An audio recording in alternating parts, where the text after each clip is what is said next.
o slide. Aqui. Abre o slide.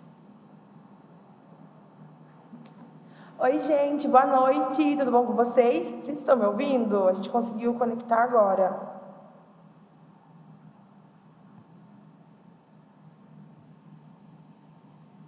Deixa eu ver pelo celular se deu certo.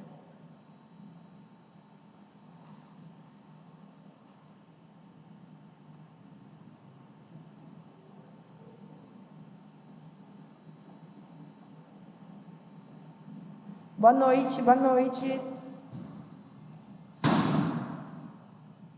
Ai, deu certo.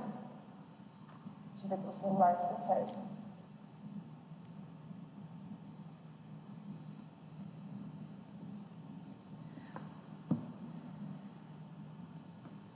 Oi, gente, boa noite, tudo bom com vocês? Desculpem, a gente teve um pequeno probleminha aqui para fazer a conexão, né, para conectar, mas deu tudo certo, tá? Como vocês estão? Tudo bem? Uma ótima segunda-feira para todo mundo. Vamos começar? Eu demorei um pouquinho, acredito que já tem gente aqui, né? Deixa eu ver. Aqui. Boa noite, Lid. Boa noite, Josi, Amarildo, Cris, Silvane, Daniela. Boa noite, boa noite. Vamos lá? Hoje, nossa segunda aula do módulo Tanatologia Médico-Legal, tá bom?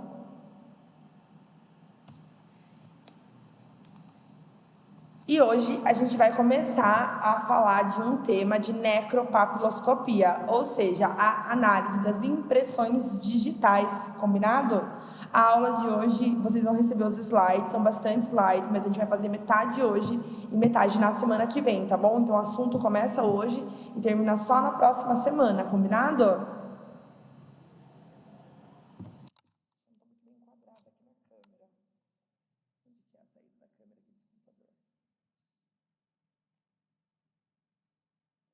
Não estou no meu computador hoje, que ele travou, gente, então tá um pouquinho diferente para mim. Bom, antes de começar a falar da necropapiloscopia, ou seja, da papiloscopia forense, né, análise das impressões digitais, eu queria trazer alguns conceitos para vocês que vocês precisam ter em mente antes da gente começar com esse tema, combinado? Então vamos lá. Primeira coisa, o que é uma identidade, né? Todos nós somos diferentes uns dos outros, ou seja, cada um de nós tem nossa própria identidade, tá? Então a identidade nada mais é do que um conjunto de caracteres próprios de uma pessoa, o que torna essa pessoa ou algo individual, tá? Então todos nós somos diferentes. Até mesmo os gêmeos idênticos, né? Por mais que eles tenham o mesmo material genético, eles ainda carregam impressões digitais diferentes, combinado? Então, a identidade é o que nos torna único, é o que nos torna diferente de todas as outras pessoas, é o que torna uma coisa única. Então, é um conjunto de caracteres próprio, tá? Então, a Fernanda é diferente da Lidiane, que é diferente da Cristiane, que é diferente da Silvane, que, enfim, todos nós somos diferentes, tá? Então, mesmo gêmeos idênticos que compartilham o mesmo material genético, têm impressões digitais distintas, tá? Então, tenham isso em mente. E como que a gente faz para estabelecer a identidade de uma pessoa? O processo, né, o processo utilizado para estabelecer a identidade de algo ou alguém é um processo que se chama identificação, tá? Então, a gente pode fazer a identificação através da análise das impressões digitais, né, da comparação das impressões digitais. A gente pode estabelecer a identidade de alguém, né, fazer a identificação por meio de exames de DNA, tá? Certo? Por meio de características, né, de antropologia forense, odontologia forense, então arcada dentária, tá bom? Então, dessa forma, a gente consegue estabelecer a identidade de alguém por meio de um processo que a gente chama de identificação. Mas o primeiro que a gente vai conversar, né, nessas técnicas de identificação que existem e que são aceitas a nível mundial, a gente vai falar primeiro da papiloscopia forense, combinado? Então, muito bem.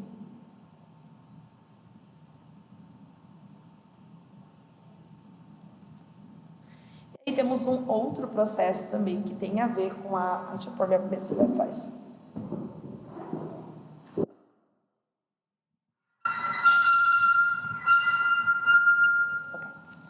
Temos um outro processo também que a gente chama, né, de reconhecimento, que é o processo que é realizado por testemunhas a fim de reconhecer alguém, tá? Esse processo de reconhecimento, ele pode ser feito no necrotério, pode ser feito também através de uma foto que esteja anexada a algum inquérito, tá bom? Então, identidade é o que nos torna únicos. Identificação é o processo de estabelecer a identidade de alguém. E reconhecimento é o processo realizado por testemunhas para reconhecer uma pessoa, tá bom? Quando outras formas de reconhecimento não estão disponíveis, né? Então você tem que fazer de outras maneiras. Então pode ser feito um reconhecimento ou no necrotério, ou então até mesmo por meio de uma foto num inquérito, tá bom? Combinado?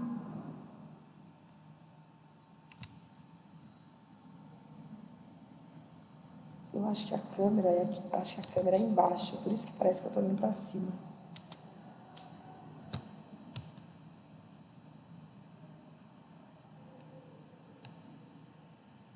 Bom, vou pôr meu celular aqui para poder ver as mensagens de vocês, tá? Deixa eu ver onde eu vou colocar. Acho que tá bom.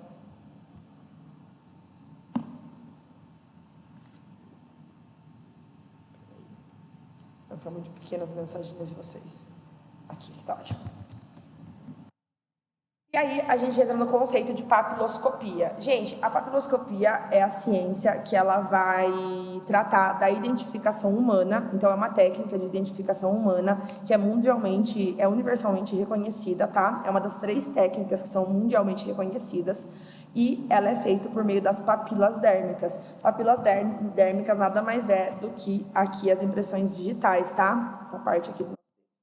Tô julgando, gente, que a câmera tá aqui embaixo, tá? Que é onde eu tô olhando, então parece que eu tô olhando pra cima, né? Aqui, ó, tá? Análise das impressões digitais.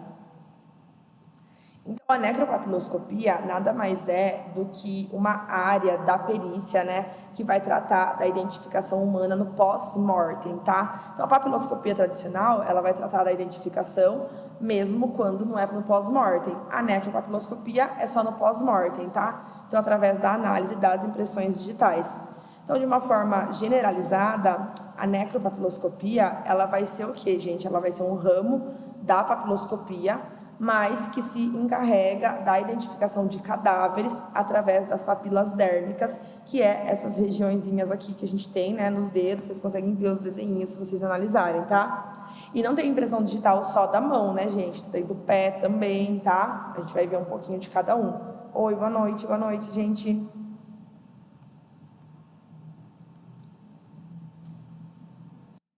Todos os métodos de identificação humana que a gente conta, né, atualmente, a necropapiloscopia, ela é considerada uma das melhores. Por quê? Porque ela é mais prática, ela é mais rápida e ela tem um menor custo. Então, se a gente pegar todas essas qualidades e imaginar, a gente já consegue entender que tem um melhor custo-benefício, tá? Porque, gente, vamos ser sinceros, quanto custa para você fazer uma análise através das impressões digitais? Você só tem que coletar a impressão digital e depois você vai subir essa impressão digital para um banco de dados, né, no computador. E aí, nesse banco de dados, né, que já é disponível, né, para esses sistemas, né, judiciário, polícia, você só vai fazer a comparação. Então, é super rápido, super barato e muito confiável também, tá? Então, uma das principais formas de identificação que a gente tem nos dias atuais é a análise das impressões digitais, tá bom? Certo?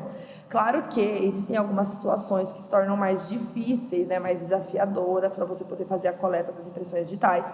E aí a gente pode contar com outras formas de identificação, tá bom? Mas ainda assim a gente consegue fazer análise mesmo em corpos assim que já estão no estágio um pouquinho mais, né, avançado de composição, tá?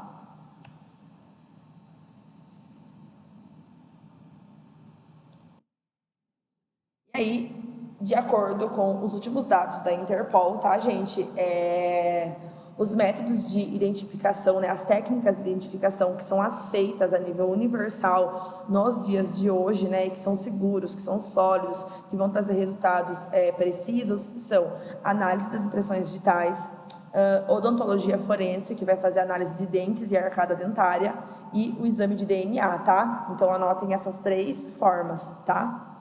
Então, digitais, odontologia forense, então arcada dentária e dentes, e exame de DNA. São as 3 técnicas reconhecidas pela Interpol de identificação humana a nível mundial, tá bom?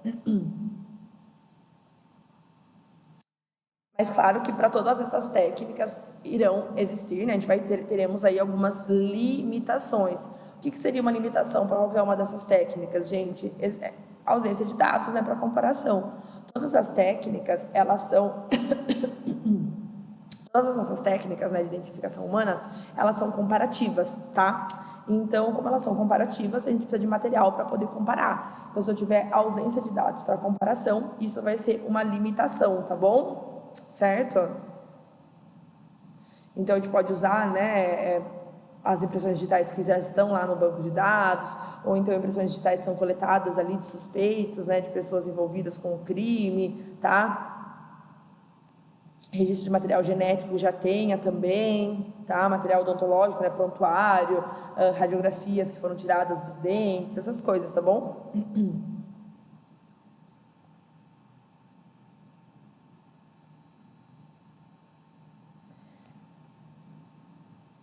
E aí, quais seriam as dificuldades e os limitadores, né, na hora da gente fazer essa perícia para poder encontrar as impressões digitais, tá, gente? Então, os necropapiloscopistas, né, os papiloscopistas forenses, eles utilizam métodos aí convencionais, métodos que já são padronizados pela literatura, que já estão previstos, aí já existe uma forma de fazer a coleta desse material, tá bom? Mas o que acontece? Lembra que a gente falou que existem alguns fenômenos cadavéricos que começam a surgir no pós-mortem? Um desses fenômenos cadavéricos conhecidos é a putrefação.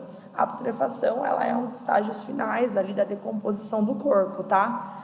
Além disso, a gente tem outros fenômenos que podem acontecer, como mumificação, saponificação, quando fica como se fosse o corpo vira um sabão, sabe? Então, todos esses estágios, né, todos esses fenômenos cadavéricos, eles tendem a dificultar e muitas vezes até inviabilizar a coleta, né, das impressões digitais, tá bom? Por quê? Porque às vezes você não vai conseguir uma impressão digital com qualidade suficiente para fazer o exame. Então, isso também pode fazer com que o cadáver permaneça aí sem identificação, tá? Claro que a necropapiloscopia, a análise das impressões digitais, existe muitas chances de conseguir o material, tá? Muitas chances, mesmo com o corpo já no estágio aí de decomposição. Mas dependendo da situação, pode ser que a gente não tenha um material de tanta qualidade. Mas ainda assim, se houver a possibilidade, ela vai ser a nossa primeira escolha, tá? Não esqueçam disso. Então, nossa primeira escolha.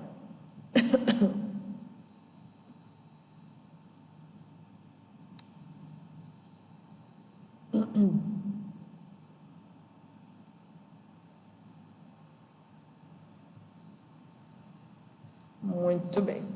Seguimos. Vamos devagarzinho, né? Porque assim vocês não ficam cansados.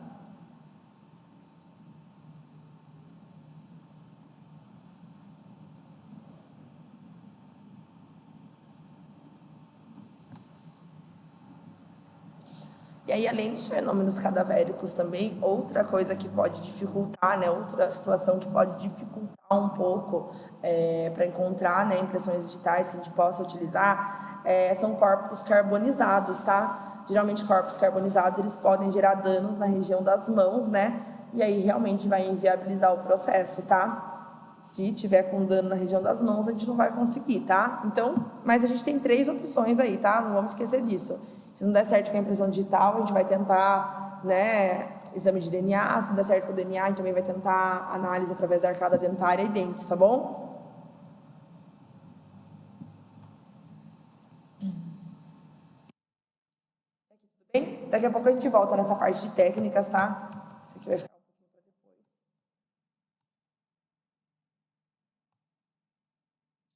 Agora a gente vai falar um pouquinho de biologia forense, tá?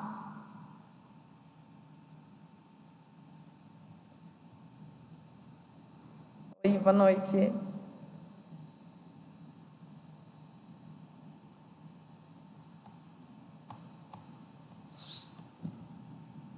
Bom, o que a gente sabe que existem várias áreas que podem trabalhar, né, com a parte forense, né? Isso a gente já tem certeza, né? Mas vamos conhecer um pouquinho das áreas forenses que existem para trabalho, tá? Quando eu uso o termo forense, eu tenho que ter em mente que o termo forense, ele se refere a situações que estão envolvidas com algo judicial, né? Com o sistema de justiça, tá? Então, sempre que eu uso o termo forense, eu estou falando de uma situação envolvida com o sistema judiciário, certo? O que mais? Então, o termo forense, ele vai ser relativo aos tribunais ou ao direito, tá? E ele também vai estar sempre relacionado, né, com desvendar crimes. Então, sempre que eu uso esse termo. Nas ciências forenses conhecidas, o que a gente tem de interessante? A gente tem a área de biologia forense, a gente tem a área de odontologia forense, a gente tem a área de genética forense, né, que vai andar junto com a biologia, tá? A gente tem a área de psicologia, de psiquiatria, de toxicologia, de antropologia, de criminologia, balística. Então, são muitas as áreas forenses, que é o que vocês vão estar vendo ao longo do curso, tá? Hoje, a gente começou assim, né, a se referir rapidamente aí à papiloscopia forense, tá? Mas a gente vai falar de várias áreas.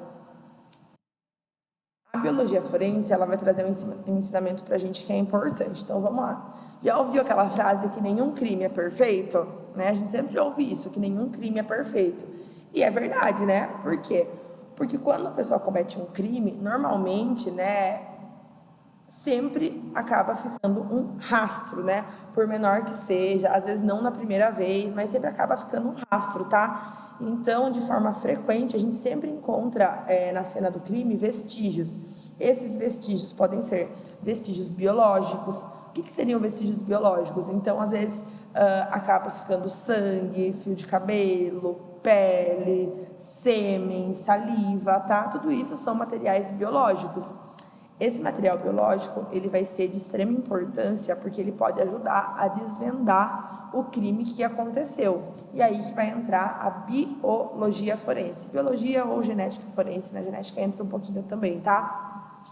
Então, a biologia forense, ela é uma área onde vai ser aplicado os conhecimentos da biologia, só que agora para resolver crimes. E a genética forense é quando eu vou usar os exames de DNA, tá bom? E aí, nesse caso, o profissional de biologia forense, ele vai trabalhar junto com a polícia, né? Vai trabalhar achando e analisando material biológico que pode ser importante durante a investigação, tá? Então, a biologia forense, ela é uma das áreas mais importantes das ciências forenses, combinado?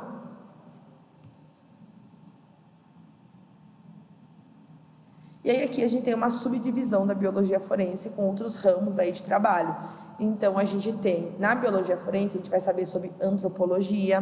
O que é antropologia? A gente é análise dos ossos, certo? A gente vai ter a botânica forense, que vai ser a parte de análise do quê, gente? De plantas, folhas, né? Sementes, tá? Vai ter a entomologia forense, que vai ser o estudo do quê? Dos insetos, tá? Então, os insetos aí relacionados ao sistema forense, tá? Vamos ter também uma outra subdivisão aqui de toxicologia forense, onde a gente vai analisar os envenenamentos, né?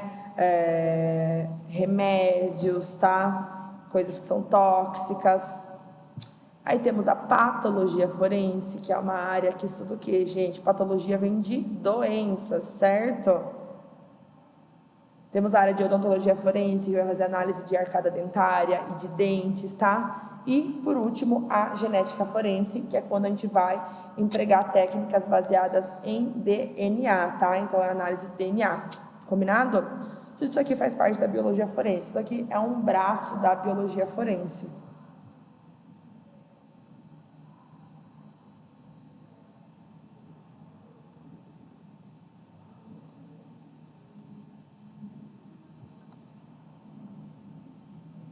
Muito bem. Seguimos. Aí vamos começar aqui, olhando a antropologia forense, então. Aí vão colocando esses itens para depois vocês darem uma pesquisada, tá bom, gente? Então, gente, a antropologia forense é uma área aqui, ó, de identificação. Então, aqui é o que eu falei para vocês lá no começo da aula já, né? Então, a antropologia forense, ela faz parte da identificação também. Por quê? Porque é a análise das ossadas, certo? Dos ossos humanos. Então, aqui é quando a gente vai fazer, né, a parte de identificação para poder estabelecer a identidade de alguém ou de alguma coisa, tá bom? Certo? Quais formas que a gente tem de fazer uma identificação, gente? Quais são os métodos de identificação que existem? Então, vamos lá. Fotografia, gente, né? A gente pode tentar fazer, né? Através, lembra que eu falei que a gente tem uma parte que se chama reconhecimento, que pode ser feito ou no necrotério ou com uma foto que esteja anexada ao inquérito. Então, fotografia, tá? Pode ser uma forma da gente conseguir identificar uma pessoa, né? Fotografia de frente, fotografia de perfil.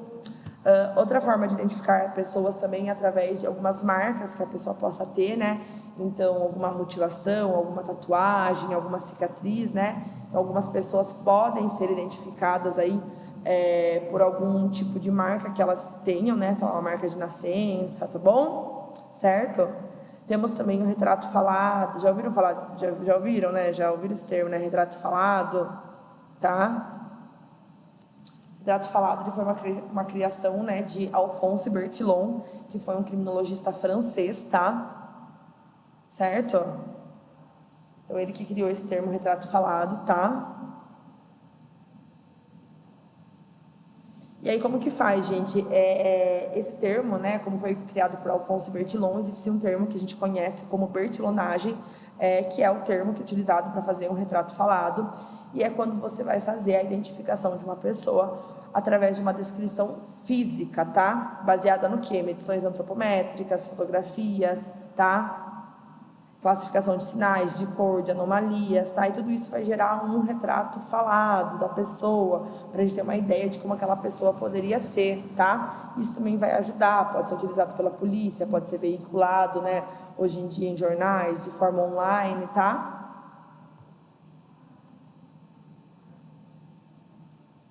Aqui são alguns objetivos da antropologia forense. Então, se vocês acompanharem comigo aqui, ó, olhem bem aqui no cantinho, tá? Objetivos da antropologia forense. Então, vamos olhar ali em cima. O primeiro objetivo da antropologia forense é determinar a identidade de uma pessoa, tá? Então, quem é aquela pessoa? Estabelecer a identidade de alguém. O segundo objetivo que está ali abaixo é determinar a data da morte dessa pessoa, né? Então, quando foi que essa pessoa veio a óbito, tá? Descendo mais um pouquinho, um outro objetivo da antropologia forense é determinar a causa da morte. Então, como foi que essa pessoa morreu, né? De que forma que essa pessoa morreu? Um outro objetivo, logo abaixo, é determinar o modo como essa pessoa morreu, né? Então, não a causa da morte, mas o modo. Causa da morte e o modo da morte são coisas distintas. A pessoa pode ter morrido ter vindo a óbito por conta de uma hemorragia, e essa hemorragia pode ter sido causado por um acidente, tá? Só para vocês entenderem. Então, o modo da morte e a causa da morte são coisas distintas, tá? E por último, mais menos, né, não menos importante, o último objetivo da antropologia forense é interpretar as circunstâncias em que essa morte ocorreu, tá? Então, nós temos 5 objetivos principais. E aí, olhando lá em cima, no primeiro objetivo, que era determinar a identidade da pessoa, como que isso pode ser feito? Isso pode ser feito de 3 maneiras. Através, né, da origem dos restos mortais, tá? Através de características gerais de identificação, então cicatrizes, marcas de nascença, mutilações, tá? E através de características individualizantes, né? O que nós temos de diferente, impressão digital, material genético, entre outros, tá? E aí, descendo aqui nos objetivos da antropologia forense, quando eu falei do modo da morte, eu me refiro se foi um homicídio, se foi um suicídio, se foi um acidente, se foi uma morte natural, tá? Se foi uma morte de origem desconhecida, tá? Então, basicamente, a antropologia forense, ela é a nossa porta de entrada aí nas técnicas de identificação humana. Combinado? Até aqui tudo bem? Qualquer coisa vocês podem dar um grito, tá? Tô lendo, tô aqui nos comentários, tô aqui vendo o chat, tá?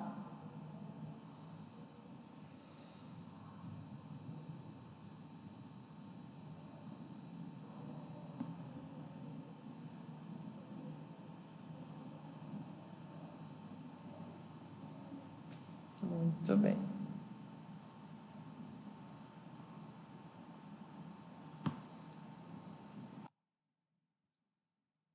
E a gente vai voltar um pouquinho lá na anatomia agora, para a gente poder enfatizar de novo sobre a papiloscopia forense. Vocês lembram lá da anatomia? Alguém lembra alguma coisa da anatomia?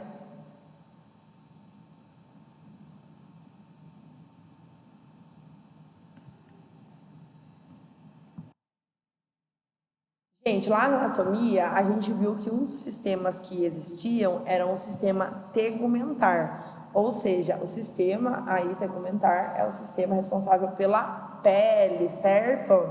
Né? Pela pele humana.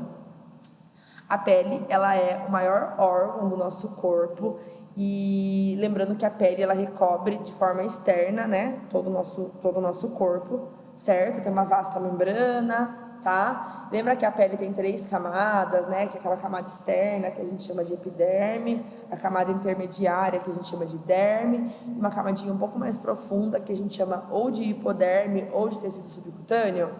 Então, para entender a papiloscopia forense, eu preciso entender o sistema tegumentar, ou seja, eu preciso entender a pele, tá?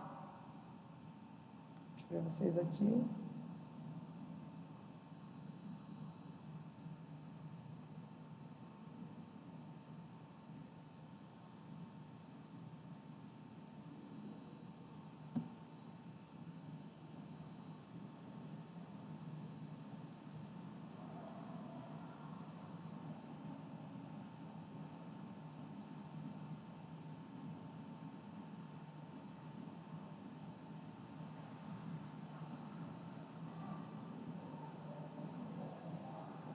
Chegou o que vocês falaram aqui no chat. Tudo bem? Tudo em paz?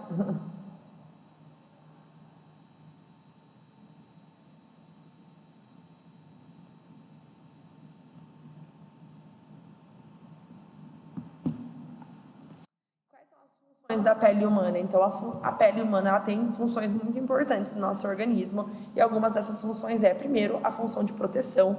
Então, a pele ela é a primeira camada de proteção que a gente tem, a primeira barreira de proteção e ela é super importante. Outra função da pele é a termorregulação, ou seja, calor e frio, né? Ela vai regular a temperatura do nosso corpo. Outra função importante da nossa pele é a secreção, então ela secreta, certo? O que ela secreta, gente? Suor e sebo, né?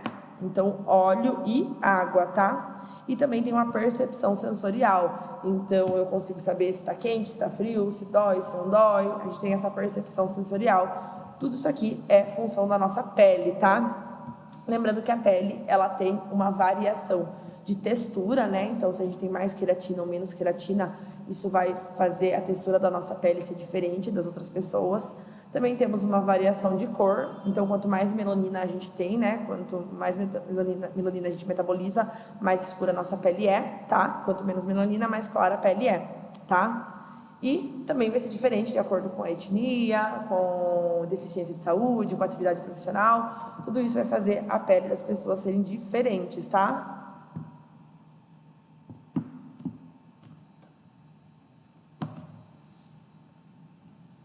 E aqui a anatomia básica da pele que eu falei para vocês, as 3 camadas que a gente tem, tá? Então aquela camada ali externa, aquela camada mais em cima, menorzinha ali, se chama epiderme, tá? Então é uma camadinha fininha, né? Assim, não tão grande, tá? A gente já vê os pelos saindo ali naquela região, certo? E é a camada externa, a camada que recobre o nosso corpo, tá? No meio, essa camada maior zona que a gente tem se chama derme. Você pode ver que na derme tem vários vasos sanguíneos, né? Tem artéria, tem veia, tem o sistema linfático passando, tá? Certo? E por último, a camadinha ali mais de baixo, mais profunda, é a hipoderme, ou então também conhecida como tecido subcutâneo. Aí você consegue ver artérias, veias, e o amarelinho ali representado são as células de gordura, tá? São os adipócitos, tá?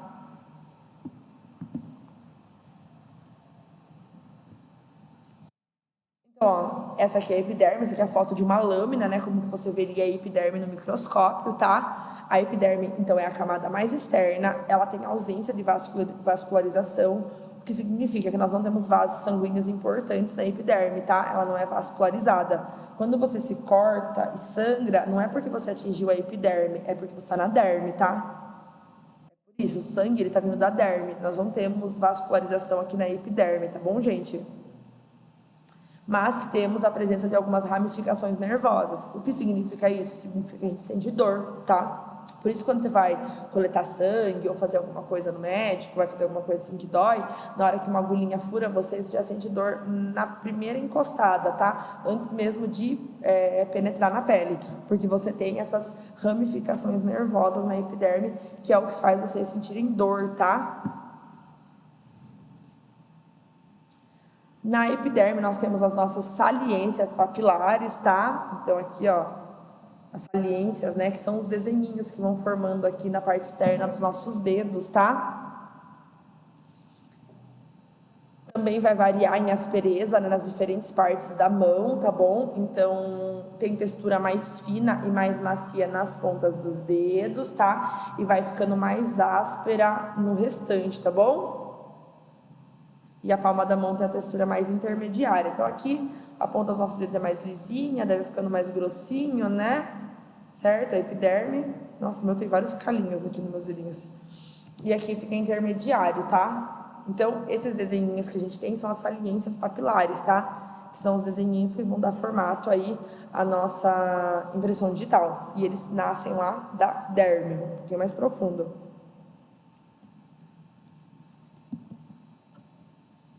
E aí a gente tem aqui, então, na derme, né? A derme, lembrando que é essa camada intermediária, essa camada maior, tá? Aqui na derme eu já tenho vários vasos sanguíneos, né? Desde veias até artérias, tá? Certo? A derme é formada de um tecido fibroso, tá? Que se chama tecido conjuntivo. Aqui a gente tem a raiz dos cabelos e dos pelos, tá? Também temos as nossas queridas glândulas, né? Glândulas sudoríparas, né? E glândulas sebáceas, então sudoríparas do suor, sebáceas do sebo, né, do óleo, tá bom? E informação importante, é na derme que a gente tem a formação dos desenhos papilares, aquelas saliências papilares que vão ficar na epiderme, só que a derme que é responsável pelo formato desses desenhos, tá bom? Aqui, ó, que bonitinho. Vejo na foto, na direita. Isso aí é um pouquinho aumentada, né? Como que é o desenho aí de uma impressão digital, tá? Essa região da derme, né? Que vai virar uma saliência papilar na epiderme. Então, gente, as papilas, elas são responsáveis pelos desenhos, né? Esses desenhos em relevo aqui, que são observáveis a olho nu, né? Você consegue dar uma olhadinha, tá bom? Certo? E é eles que vão originar as impressões papilares. Impressões papilares é a mesma coisa que impressões digitais, combinado? E aí, esses desenhos, né, eles vão ser compostos por algumas linhas, tá? Essas linhas, normalmente, elas vão apresentar ou bifurcações, ou elas vão ser desviadas, interrompidas, quebradas, tá? Então, essa linha pode ser feita de várias maneiras, e é por isso que as impressões digitais são tão distintas umas das outras, tá? Por isso que a gente não tem impressões digitais iguaizinhas, tá bom?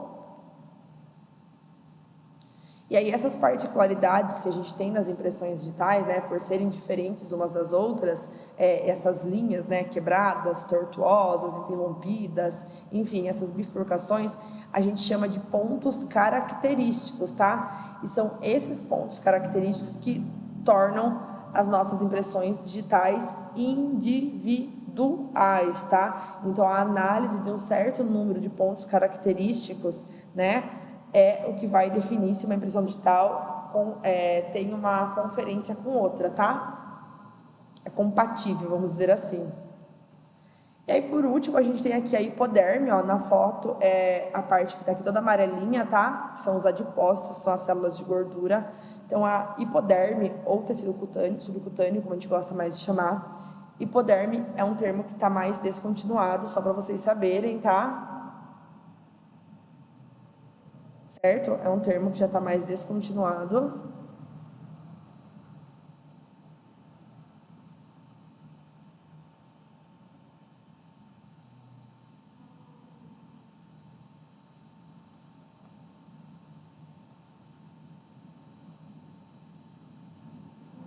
Então, a gente prefere tecido subcutâneo, tá? E aí tem essas células de gordura, que são os nossos queridos adipócitos, tá?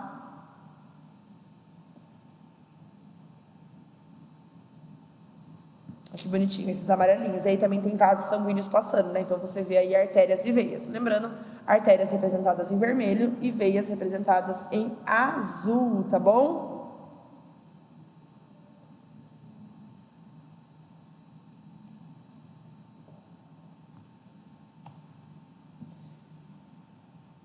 Ó, nas nossas impressões digitais, nos nossos pontos característicos, nas nossas papilas dérmicas, vamos dizer assim, a gente tem esses poros.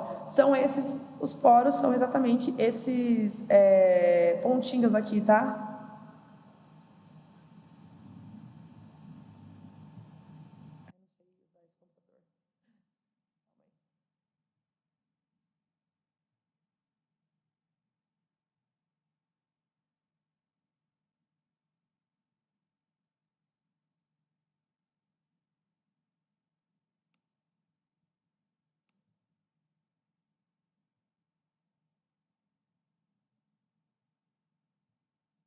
Essas bolinhas, tá? Os poros, tá? Que eu não consigo fazer o desenhinho porque esse aqui é outro computador, senão eu desenhava. Mas essas bolinhas aí no meio são os poros, tá? Essas bolinhas, gente, nada mais é do que canal sudoríparo, tá? É por aí que vai sair o suor, tá bom? Então, eles iniciam lá na derme, na camada intermediária, e terminam na superfície externa da pele, na epiderme. Então, sabe quando a sua mão começa a suar? Sabe? Às vezes, suas pontinhas dos dedos e tal. É através desses poros que estão sendo liberado aguinha, tá bom? São os canais sudoríparos.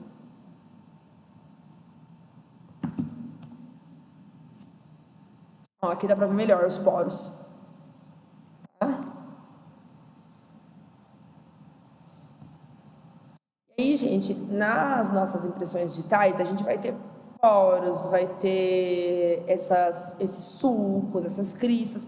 São vários os tipos de pontos característicos que existem. A gente vai ver um pouquinho mais para frente. Mas, por exemplo, os poros, eles possuem distribuição única de pessoa para pessoa, tá? Então, também não vai ser igual de uma pessoa para outra, tá bom? Importante que o produto das glândulas, tanto sudoríparas quanto sebáceas, ou seja, o suor e o sebo, eles vão ter uma relação direta com as impressões digitais. Então, vamos entender aqui, ó, na coleta. Para você fazer a coleta da impressão digital, a primeira coisa que você precisa fazer é remover o suor e o sebo, né? Então, limpar a região para que você possa obter uma boa impressão digital, tá?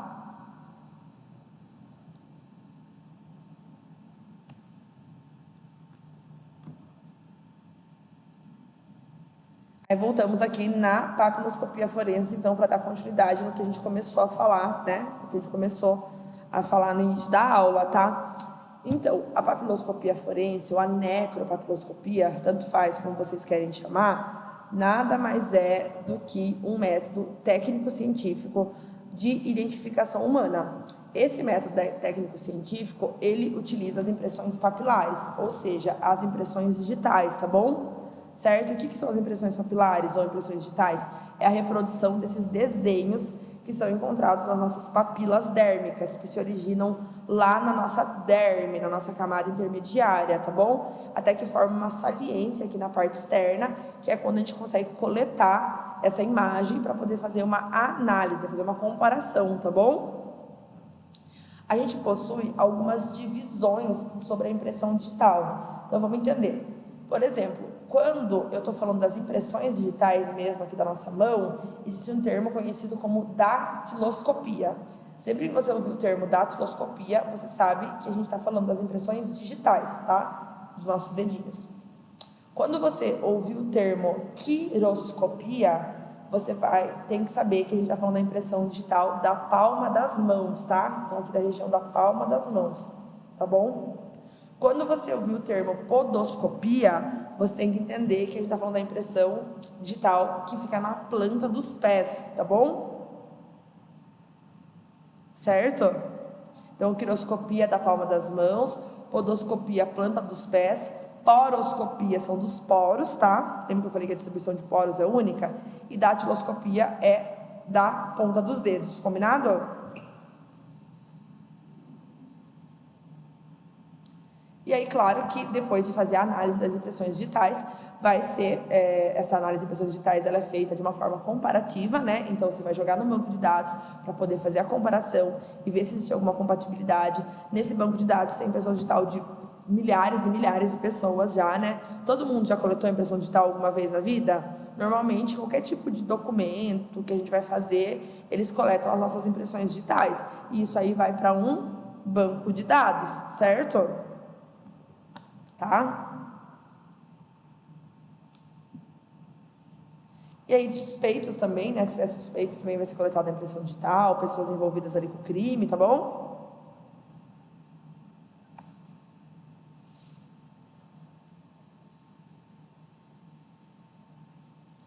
E aí, no Brasil, em 1903, por meio de um decreto, foi considerado o dia 5 de fevereiro como o dia do papiloscopista, tá? Certo? Então, em 1903 foi colocado aí, né, inserido o dia do papiloscopista e também introduziu no Brasil a técnica de identificação por meio da datiloscopia, ou seja, análise das impressões digitais, tá?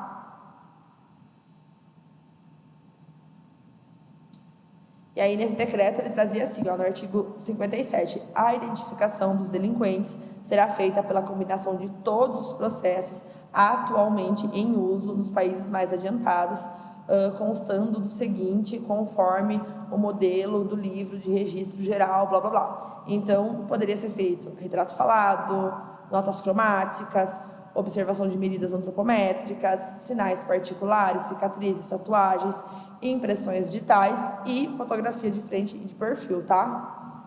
Então, lá em 1903, o que a gente tinha eram todas essas opções. A gente não tinha odontologia forense e não tinha ainda a biologia forense com análise de DNA, tá bom?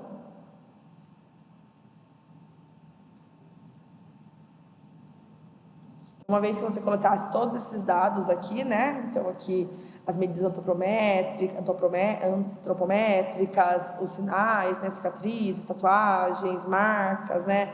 Foto de frente, de perfil, impressão digital, exame descritivo, né? O que você ia fazer? Você ia subordinar isso à classificação datiloscópica, tá? Certo? Ou seja, o mais importante era o exame através da análise das digitais, tá? E aí, em conjunto, isso a gente ia chegar numa identificação.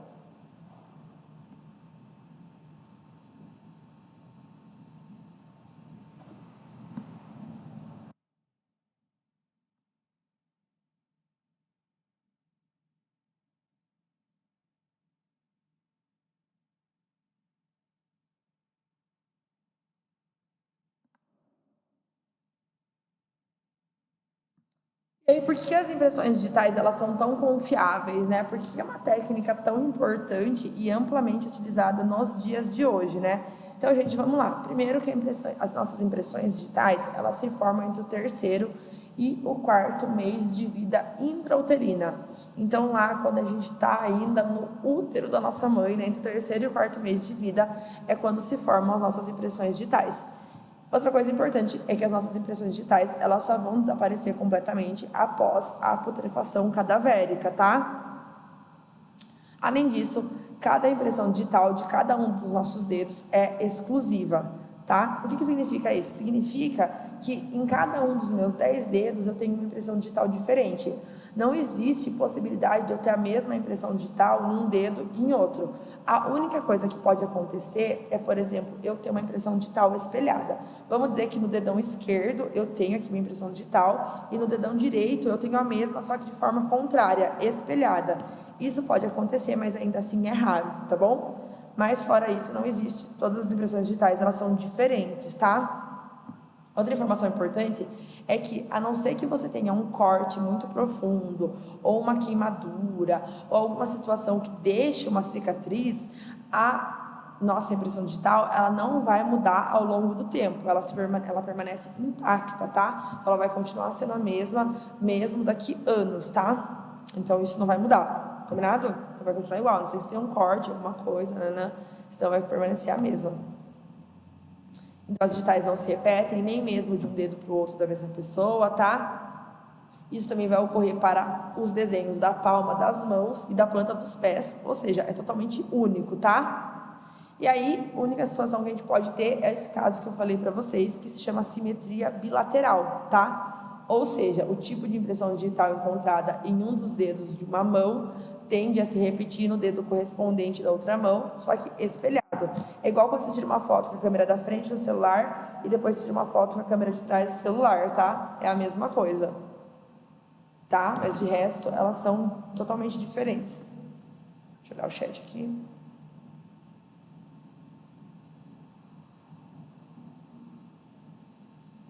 Certo?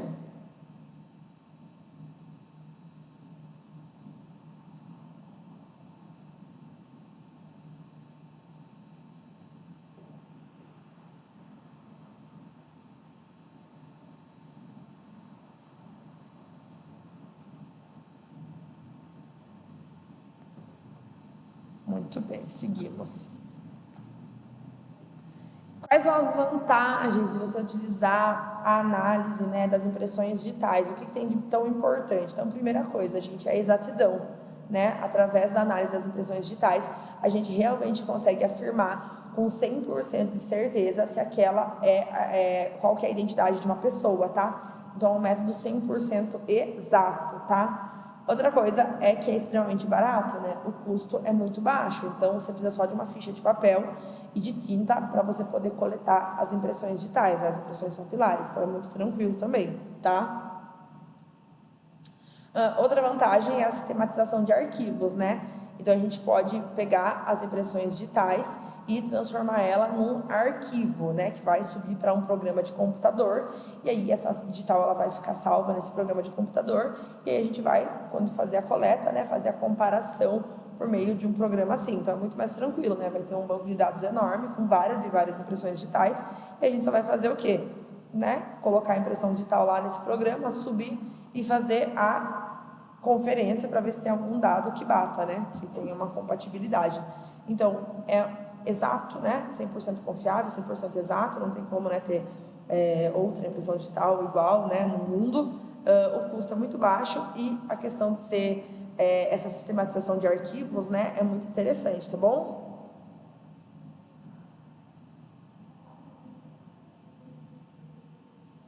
Muito bem. Outra vantagem é a avaliação de padrões dermatoglíficos, né? Então, isso possibilita uma avaliação genética e uma avaliação anatomomorfológica de doenças ou síndromes. Então, sim, por meio das impressões digitais, a gente também consegue fazer uma avaliação genética de uma possível doença ou síndrome que a pessoa possa ter, tá? Através da análise familiar aí.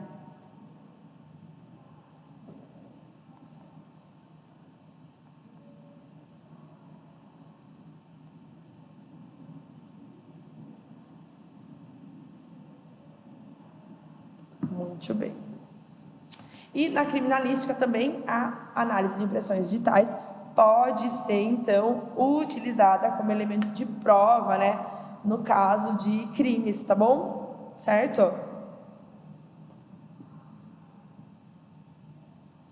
Então é maravilhoso esse exame, tá, gente? Não nada para dizer diferente. É maravilhoso, barato, tá? Tendo a compatibilidade perfeito, é o elemento de maior convencimento, né, de autoria do delito, né? Porque você achou a impressão digital, né? Não tem como você negar que você não esteve naquele lugar ou com a mão em determinada coisa, né? Tá bom? Aqui é de vocês uma fotinho aí de uma impressão digital, aí mostrando alguns pontos característicos que podem ter, são vários pontos característicos, tá? Quando vocês receberem o slide, vocês podem dar um zoom maior para vocês poderem entender esses pontos característicos, tá? Tem vários formatos aí, né? Às vezes tem um núcleo dentro ali da impressão digital, né? Dentro da linha, tá? Tem uma linha que é interrompida, depois começa, tá? Às vezes forma uma ilhazinha, forma formatos de triângulos, de pontinhos. Tudo isso a gente chama de pontos característicos, tá?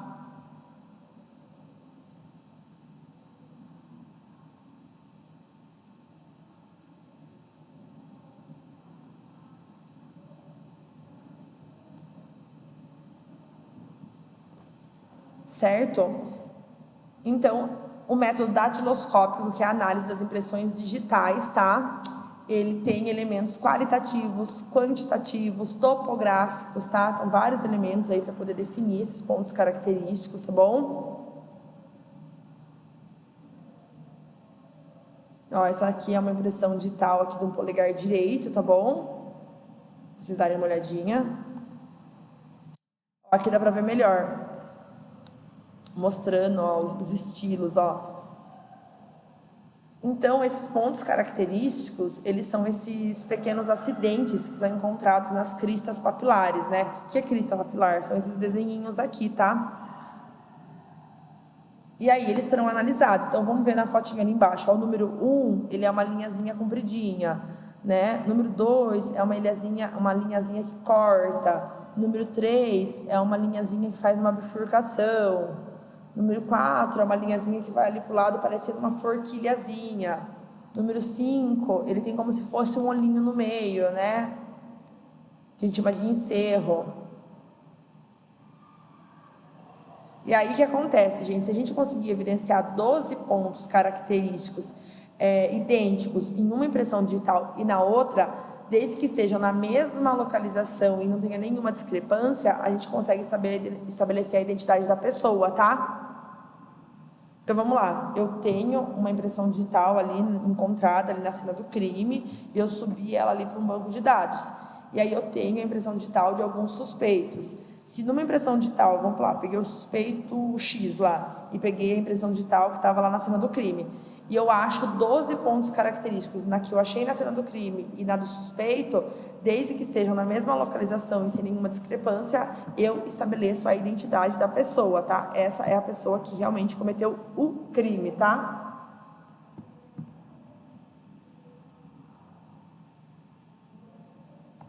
Muito bem. Até aqui tranquilo?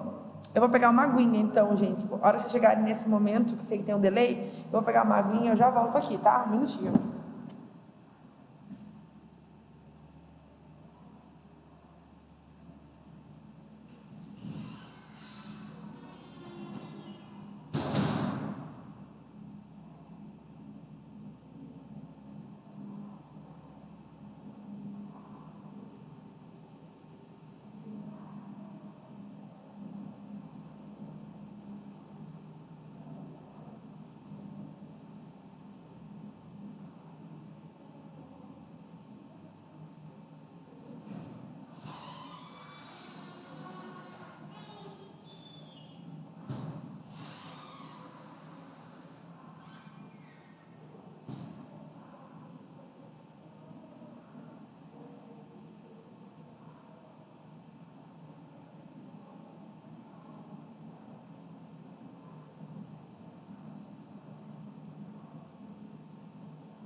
Voltei.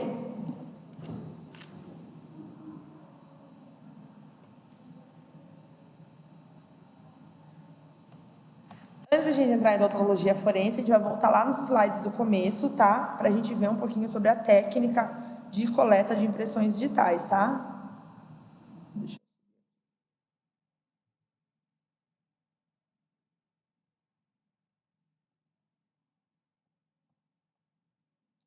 Vamos falar das técnicas para coletar uma boa impressão digital, tá?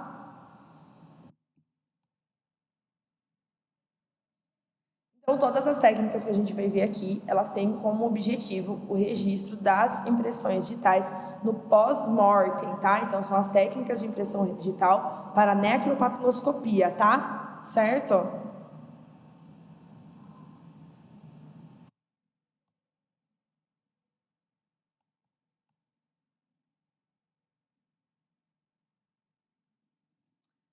Então, a gente tem mais do que uma técnica que pode ser utilizada, né? Então, normalmente a gente vai usar de forma isolada, mas às vezes pode ser que, dependendo do estado que o corpo esteja,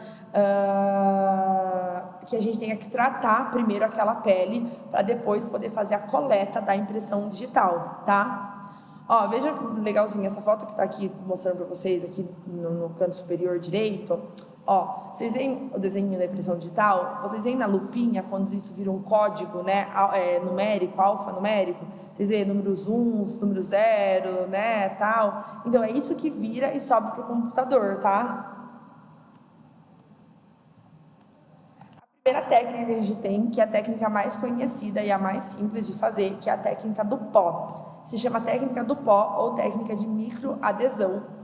E essa técnica nada mais é do que a reprodução da impressão digital depois que a gente utilizar pó, né? Passar pó ali ou nos dedos, ou nos pés, ou nas mãos, né? Dependendo de onde vai ser, tá? E aí pegar e colocar essa impressão digital aí em um papel ou numa fita aderente. Na foto vocês estão vendo ali, né, um pé e tá mostrando, né, o pé com o pó preto já e sendo coletado aí em um papel, tá? Certo?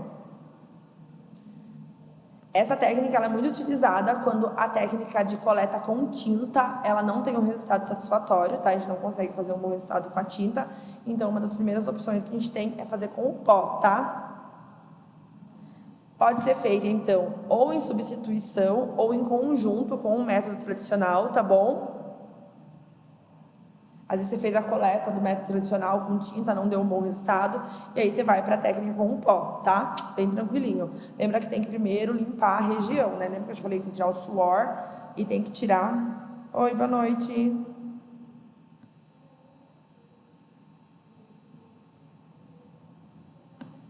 Tem que tirar o suor, né? O suor e o sebo, tá? Temos a técnica da fotografia direta, tá? Então, que nada mais é do que fazer uma fotografia mesmo, né? Lembrando que a fotografia é a forma mais prática e mais comum de você fotografar ali, né? De você ilustrar de forma instantânea, né? De documentar alguma coisa ali, né? De colocar nos laudos. Então, que também pode auxiliar na justiça. Então, também podemos fazer a fotografia. Então, a fotografia, ela vai nas documentações, tá? Ela tem que ser feita, tá bom? Aqui, ó. Então, na necropapiloscopia, a técnica de fotografia direta, ela é uma das técnicas, né, de reprodução das nossas impressões digitais, que é mais utilizada na rotina pericial, tá? Então, nos procedimentos iniciais de identificação do cadáver, né, tem que fotografar com detalhes, né, a região aqui das impressões digitais, tá bom? Então, antes de utilizar qualquer outro tipo de técnica, vai fazer a fotografia direta, tá bom? Essa fotografia ela vai compor o inquérito, vai ficar documentado, e aí tirar o máximo possível de fotos, né? E fotos bem visíveis e que pegue bem essa região aqui das nossas papilas, tá? Das nossas cristas papilares.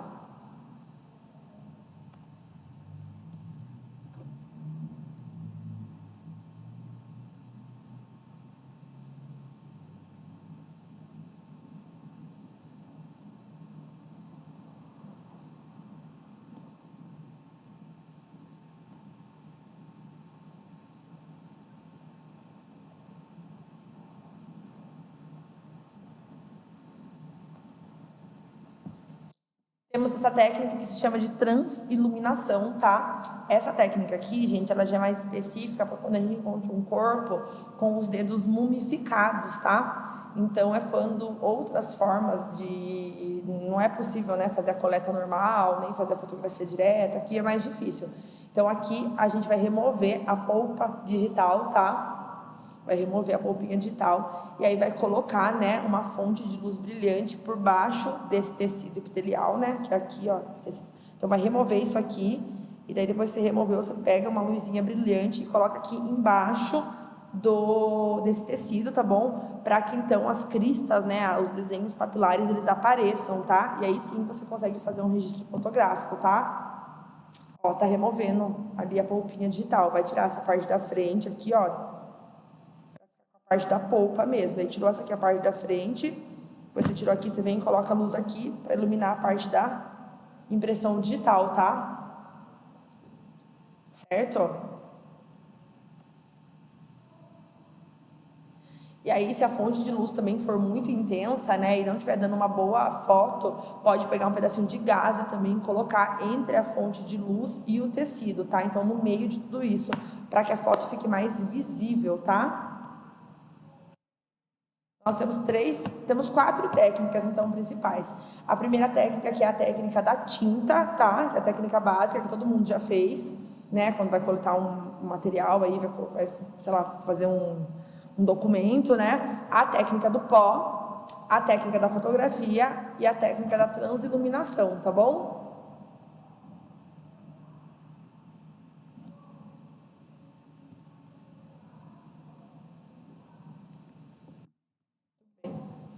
Seguimos.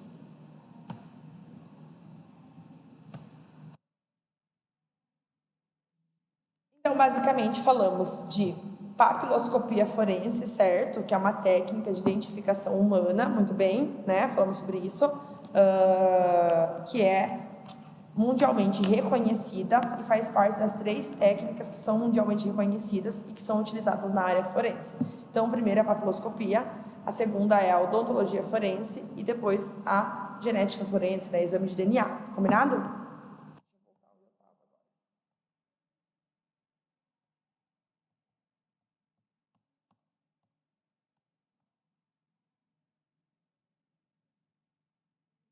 Vamos falar agora de outra técnica de identificação que se chama odontologia forense, tá?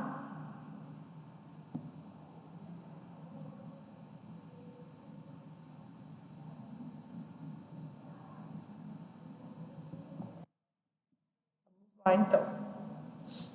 Gente, então dentro da odontologia tradicional, que a gente já conhece, a gente tem uma subespecialização, né, uma subárea, que se chama odontologia forense, tá? Lógico que não é uma área tão comum, tão conhecida, mas é uma área super importante e principalmente quando eu falo de restos mortais, onde eu já não tenho mais impressões digitais disponíveis, onde eu não tenho material genético, às vezes, né, de outras formas, outras fontes, a odontologia forense ela vai ser muito importante, tá?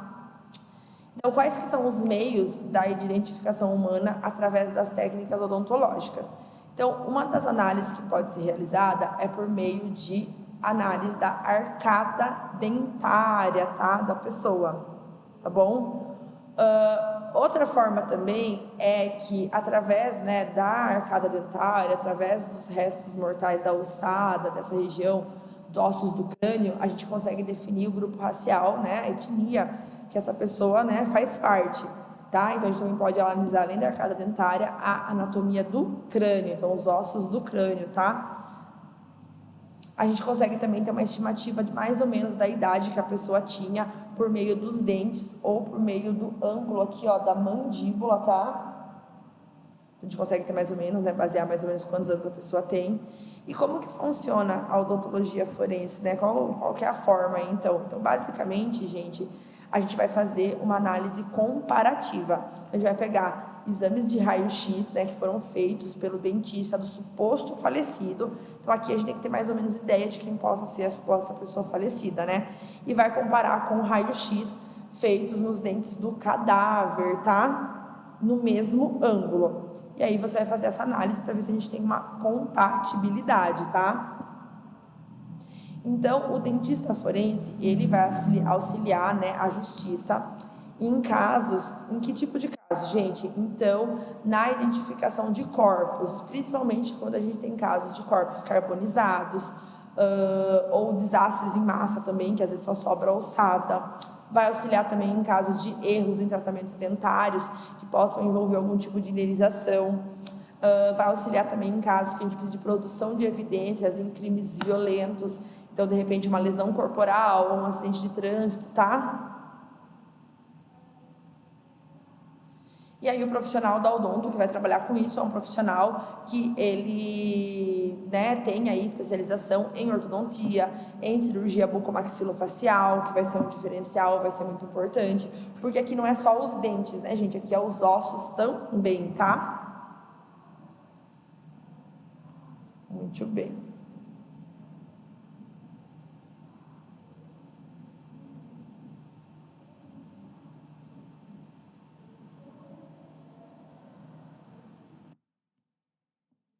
E aí, quais são os objetivos principais, né, das perícias odontológicas, né? Então, gente,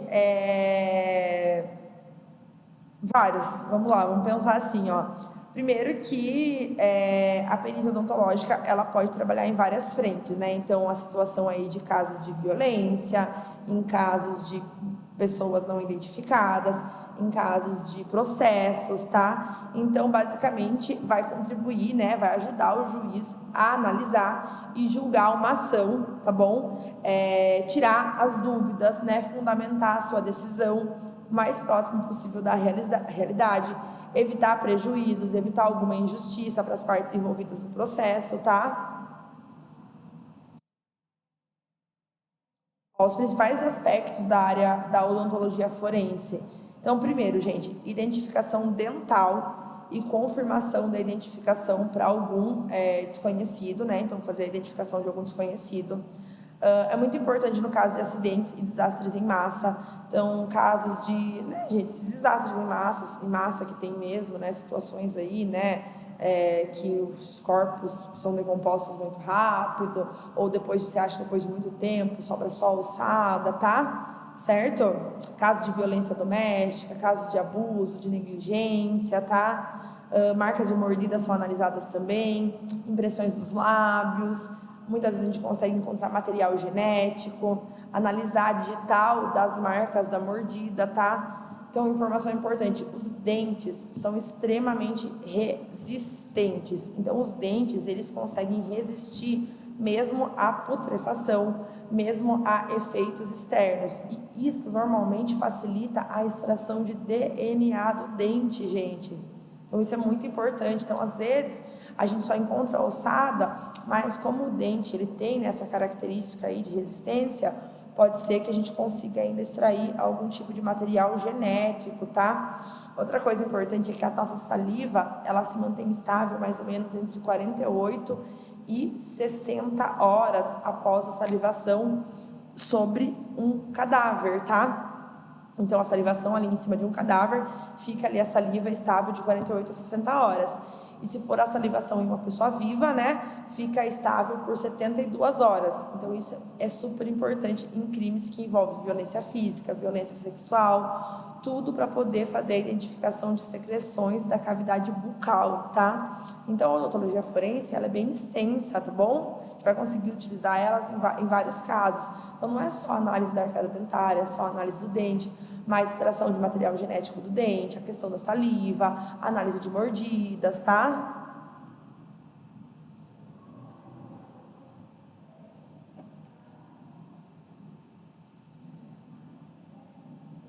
E aí, tá aqui tudo bem, gente?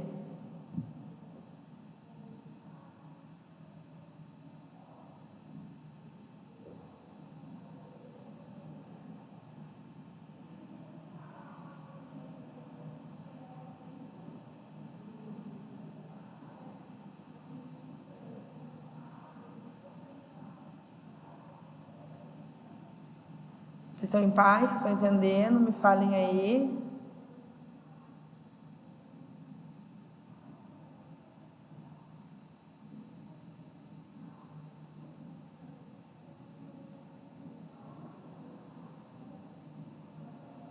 Vou esperar vocês chegarem aqui nessa parte.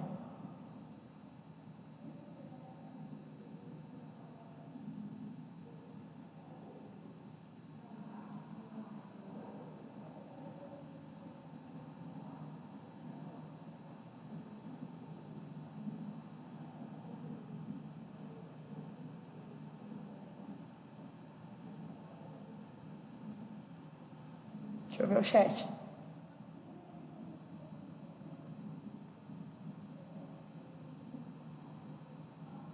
Tudo tranquilo, gente? Respondam aqui pra mim, fazendo um favor, para eu ter uma ideia, se vocês estão bem.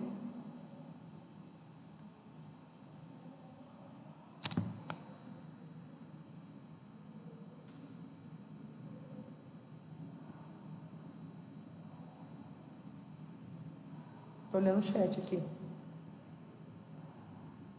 Vocês estão muito quietinhos hoje. Gente, só responda se tá tudo bem ou se não tem ninguém online.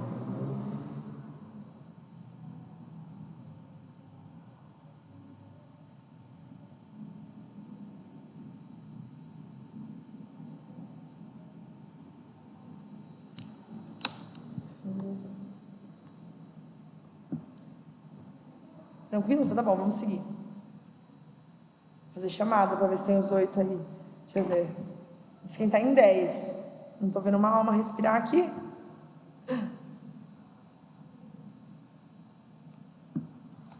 Então, muito bem, gente.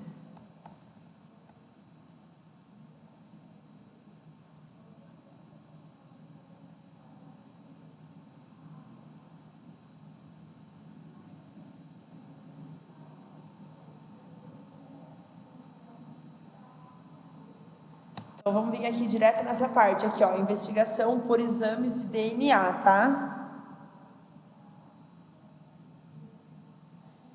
Então, uma das outras áreas aí de identificação que a gente tem, né, de técnica de identificação, são os exames de DNA, tá? Então, como que eu faço para fazer um exame de DNA? Primeiro, eu preciso coletar material biológico, né? Então, principalmente aí na cena do crime, normalmente tem muito material biológico para ser coletado, tanto do suspeito quanto da vítima, né? Então, esse material biológico, ele é coletado e aí ele vai ser encaminhado para um laboratório forense, onde o perfil de DNA, né, da pessoa vai ser identificado. Que material biológico vai ser coletado na cena do crime? Gente, diversos, né? Cabelo, pele, secreções, sêmen, saliva, sangue, uma infinidade, tá? E aí eu peguei todo esse material genético, né, essa coleta, né, esse vestígio biológico, guardei tudo, etiquetei tudo e mandei lá pro laboratório, tá bom? Lá a gente vai fazer os perfis genéticos, tá bom? E aí vai inserir esse perfil genético em um banco de dados de perfis genéticos para que a gente possa fazer a comparação, tá? E aí, os bancos, os perfis genéticos, eles têm, né, a parte de identificação de pessoas, tanto identificação de pessoas relacionadas a crimes, como identificação de pessoas desaparecidas, tá? Então, é outra coisa importante que a gente pode ter, identificação de pessoas desaparecidas. Então, a genética forense, ela é utilizada para poder comparar um cadáver não identificado, né, com familiares, ou lá com um banco de dados, tá? Também pode ser feito. Então, através do DNA. A gente vai ver um pouquinho mais disso nos próximos módulos, tá? Só coloquem aí, então, a título de, né, importante aí, que a gente tem 3 técnicas de identificação humana, que são papiloscopia forense, né, que é análise de impressões digitais, odontologia forense, análise de arcada dentária e dentes, e genética forense, que é a análise de DNA, tá bom? Deixa eu ver se tem umas questões aqui no meu celular. Peraí, deixa eu ver aqui se eu tenho alguma coisa.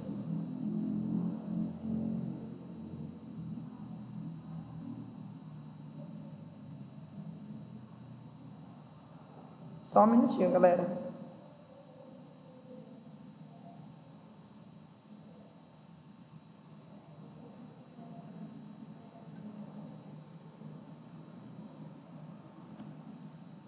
Vamos ver quem tá aqui. Ela tem...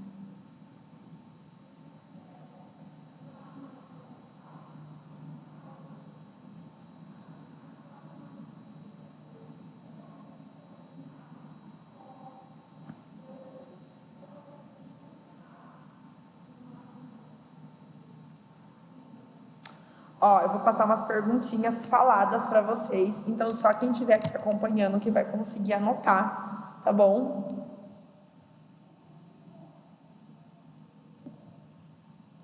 Então quem estiver aqui anota essas perguntas, elas só vão ser faladas, elas não estão no slide e vai ajudar vocês a estudar o que a gente conversou hoje, combinado? Então quem quiser anotar e depois responder vai ser importante para ajudar para vocês não ficarem perdidos, tá bom? Primeiro eu vou falar as perguntas, depois eu vou terminar de ver os slides e depois eu mesmo vou corrigir aqui para vocês. Daí eu aviso para vocês pausarem, né, para quem quiser responder e depois ver a correção, tá bom? Ó, quem tiver tranquilo aí, anotem aí então. A primeira pergunta para ajudar vocês no conteúdo da matéria é: defina com suas palavras o que é biologia forense. Então, com as suas palavras, você coloca aí o que é biologia forense, tá? A segunda pergunta, para ajudar vocês a entender o conteúdo de hoje, é: quais são os principais ramos da biologia forense? Né? Então, quais são as principais áreas aí da biologia forense, tá? Terceira pergunta: o que é antropologia forense? Né? O que é? Estuda o que é antropologia forense? Quarta pergunta: quais são os principais objetivos da antropologia forense? Acho que eu vou copiar e colocar pelo menos no chat, né? Ó, vou tentar colocar no chat para vocês, vamos lá. Fica mais fácil. Vamos lá, então, primeira pergunta.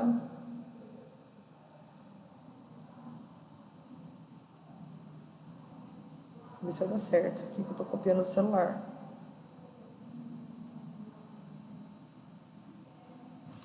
Aí, gente, tem uma dificuldade nisso. Número 2. Ah, deu certo agora. Vou passar várias perguntas no chat, depois eu vou corrigir, tá bom?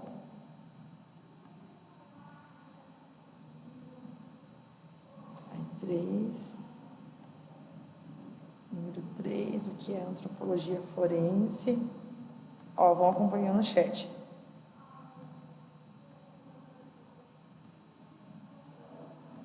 Deixa eu ver aqui.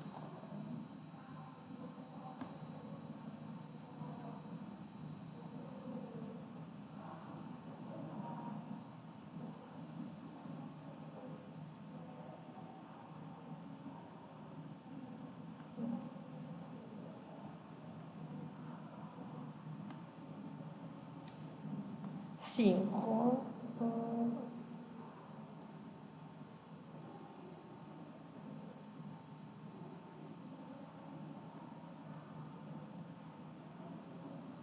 São perguntas de coisas que a gente viu até agora, tá?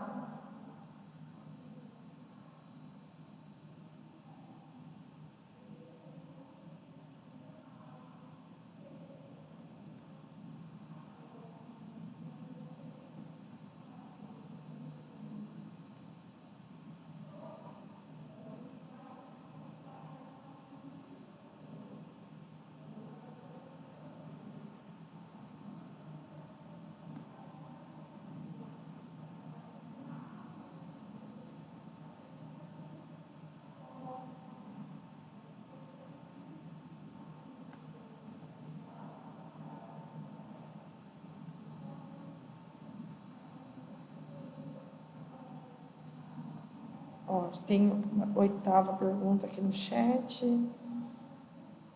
Ai, número 8, esqueci de colocar que era 8.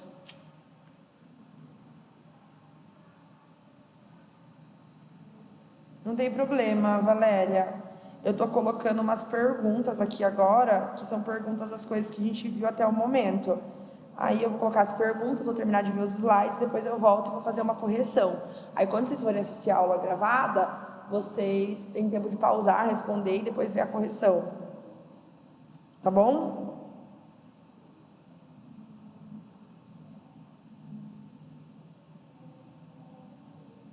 É só umas perguntas, é que você entrou depois, daí fica, né? Mas não tem problema, tá bom?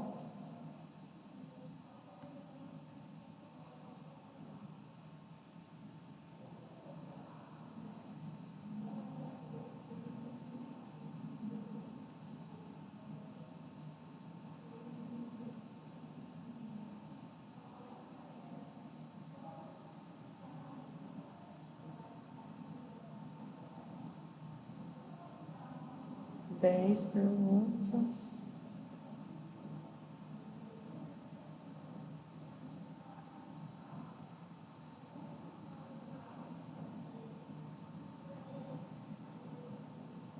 São várias perguntinhas, tá?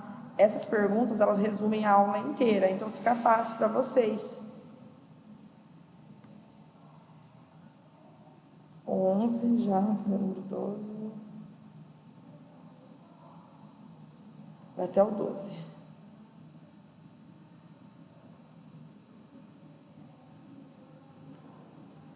Até o 12 tá bom, senão vocês vão ficar muito cansados.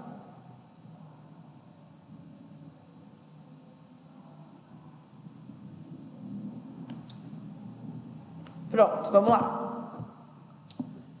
A nossa aula vai até 9 horas hoje, tá? Então a gente tem mais meia horinha. Agora a gente vai ver um pouquinho aqui, ó, da botânica forense, tá? Uma outra área forense que também tem. Gente, botânica forense é a análise do quê, gente? De plantas, tá? Plantas, folhas, sementes, tá? A botânica forense traz de plus pra gente, de importante. Uma das maiores dificuldades que a gente tem é conseguir ter uma estimativa de tempo pós-mortem correta, né? É difícil você ter essa estimativa, que a gente chama de intervalo pós-mortem, que é o IPM, que é mais ou menos quanto tempo decorreu desde a hora que a pessoa for morta. A gente não tem isso, um valor exato, mas a gente tem uma estimativa, tá? Então, quando o corpo está no estágio avançado de decomposição, né, quanto maior o estágio de putrefação que ele tem, mais difícil fica da gente conseguir esse intervalo pós-mortem com os métodos tradicionais, tá? Começa a se tornar muito difícil. A botânica forense, ela vem para ajudar. Só que acontece, a botânica forense, ela é uma disciplina relativamente nova, mas ela tem apresentado uma boa taxa de sucesso no campo judicial, tá? E aí, a gente tem uma planta que se chama briófita, tá? A briófita, ela é uma plantinha de pequeno porte, tá? E ela é classificada em 3 grupinhos. Então, a gente tem dos 3 grupos de briófita, né? A briófita tem 3 grupos. Quais são esses grupos? Pode ser musgos, pode ser as hepáticas e pode ser os antóceros, tá? Então, mas por que a gente tá falando isso, gente? Porque os musgos vão ser importantes para nós, tá? Então, por exemplo, em 2010, um esqueleto humano, né? Então, a mandíbula e um fêmur foram encontrados nessa cidade aqui, ó, de Perugia, que é na Itália Central. E aí, de acordo com os dados morfológicos, antropológicos e radiológicos, eles já conseguiram alguns dados sobre esse corpo, sobre esses restos mortais, tá? Então, eles chegaram à conclusão de que essa mandíbula, esse fêmur, né, pertencia a uma mulher caucasiana, que tinha mais ou menos 1,60 m de altura. Qual que foi interessante aqui? Porque a botânica é importante. Eles perceberam que na região inferior do crânio tinha uma colônia de musgo, que é um tipo de briófita, tá? Que é um tipo de planta utilizada na botânica forense, que ajuda a definir o intervalo pós-mortem, tá? Então, o uso dos musgos, ele é muito importante quando o corpo ele está completamente esqueletizado, tá? E aí, uma vez que as condições ambientais, elas não afetam o desenvolvimento dos segmentos anuais, tá? Então, o musgo, ele não se afeta por conta das condições ambientais, tá? Então, como encontrou o musgo lá, a gente podia ter uma faixa de tempo de que o musgo tinha aparecido. Então, desde quando aquilo ali era só osso, tá? Só que acontece é que tem alguns musgos que ele tem um pulso de crescimento, então de 2 em 2 anos, o que aí vai fazer a gente ter uma superestimação da idade, tá? Então a gente não consegue saber se a colonização do musgo aconteceu após a exposição dos ossos, mas ainda assim o musgo ele não cresce em tecido macio, tá? O musgo só cresce na ossada, então a gente consegue determinar o tempo mínimo da morte, tá? Após a morte. Então é bem interessante, a gente pode usar os musgos, que são plantinhas. Olha que bonitinho aqui, ó. Folhas e sementes, pólen, esporos, raízes, capim, tá? Então, as análises das evidências botânicas, elas são realizadas em laboratórios que são especializados em genética molecular, toxicologia, composição química das plantas, tá? Então, por exemplo, aqui, olha aqui em cima, folhas e sementes. Os restos de folhas encontradas na vítima ou nos suspeitos permitem dizer quais lugares eles estiveram, tá? Por quê? Porque a gente tem planta que é particularmente, né, colonizada numa única região, tá? E aí um botânico especialista vai poder definir. Então vamos dizer que a gente achou um cadáver, achou umas sementes, umas folhas ali, né, junto com o cadáver. E aí a gente pode saber se aquele cadáver ele foi mexido, né, ele não estava ali, ou se não aquele cadáver é dali, ou então de que região que ele estava, graças à espécie de folha e semente, tá?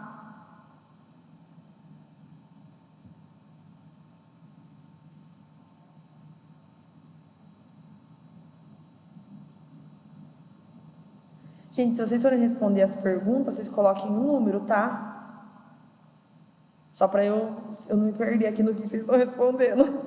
Senão eu vou ficar perdidinha. Ó, pólen e esporos também, tá? Então, ó, pólen e esporo presentes principalmente no ouvido e na fossa nasal do cadáver, né? E graças à particularidade das plantas por região e ao fato de que cada espécie produz pólen em diferentes épocas do ano, a identificação de uma combinação específica indica o tempo e o lugar do crime. Gente, só pelo pólen e pelos esporos, tá? Raízes também, né? Então, o botânico forense pode estimar quanto tempo o corpo esteve enterrado por meio do estudo das raízes das árvores, tá? Quando essas começam a se emaranhar nas extremidades da vítima, tá? E capim também. Então, o estudo das plantas embaixo do corpo da vítima também indica o tempo que o cadáver está ali naquele lugar. Então, a botânica forense vai estudar as plantas, tá? Enquanto que a entomologia forense vai estudar apenas os insetos, tá?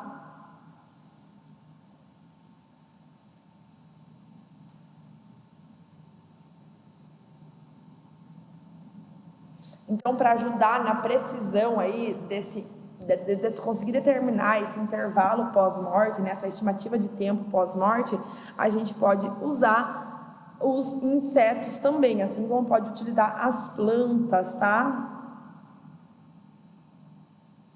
Por que a gente usa o inseto, gente? Dependendo das substâncias presentes no corpo, né, no cadáver, isso pode acelerar ou pode retardar o desenvolvimento de insetos necrófagos, insetos que se alimentam do corpo, tá? Então, por exemplo, mosca, besouro e outros insetos que são necrófilos, eles utilizam o tecido humano como alimento. Então, eles podem ingerir, tá? Também podem ingerir drogas e toxinas, mas eles vão se alimentar do corpo, tá? E aí, por exemplo, como eles ingerem drogas e toxinas também, a gente pode utilizar eles numa análise toxicológica, tá? É melhor utilizar um inseto do que uma larva que esteja no tecido do cadáver, tá?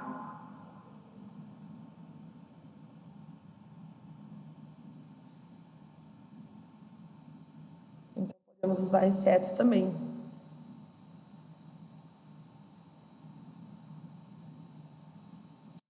Normalmente, para identificar o intervalo pós-morte, a gente usa o que, gente? Ressecamento da pele, rigidez cadavérica, o quanto o corpo resfriou, os livores, né? Mas enquanto maior estágio, né? Quanto mais avançado está o estágio de decomposição e de putrefação, né? Mais ainda a gente vai ter dificuldade. Por isso, a gente pode começar a usar plantas e insetos para ajudar também, tá?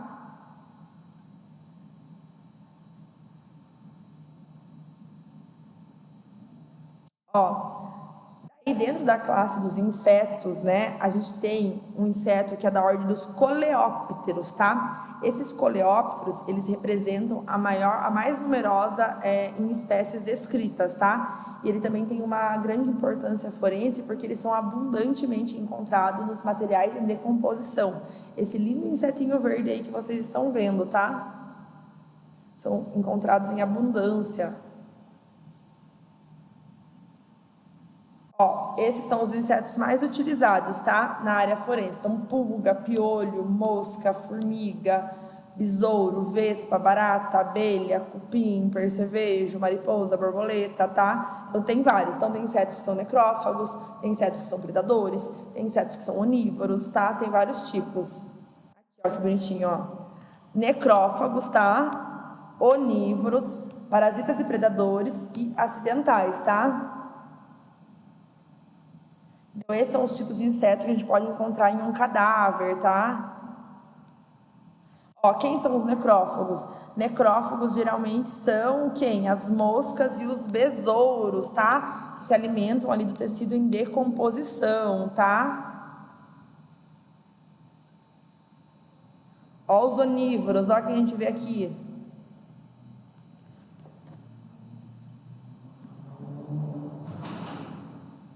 Onívoro é um inseto que ele tem uma dieta alimentar ampla, tá?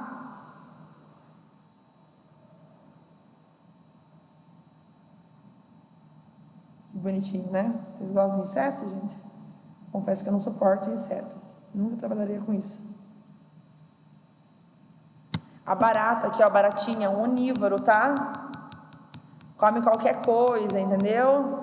Normalmente são mais atraídos por doces, tá? Alimentos gordurosos, de origem animal, tá? Ó os parasitas aqui do lado, e predadores, tá?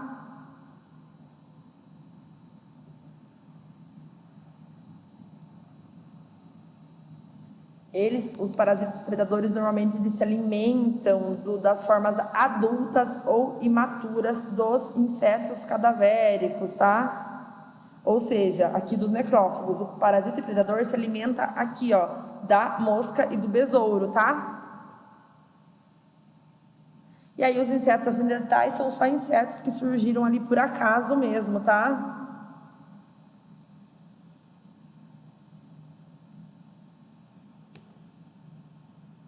Aqui, olha os insetinhos, que bonitinho.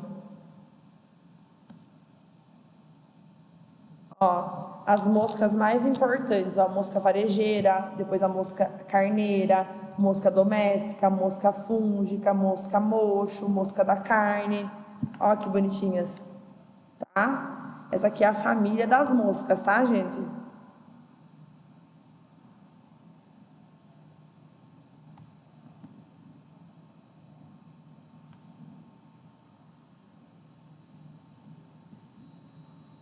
Ó, os coleópteros aqui, que bonitinhos.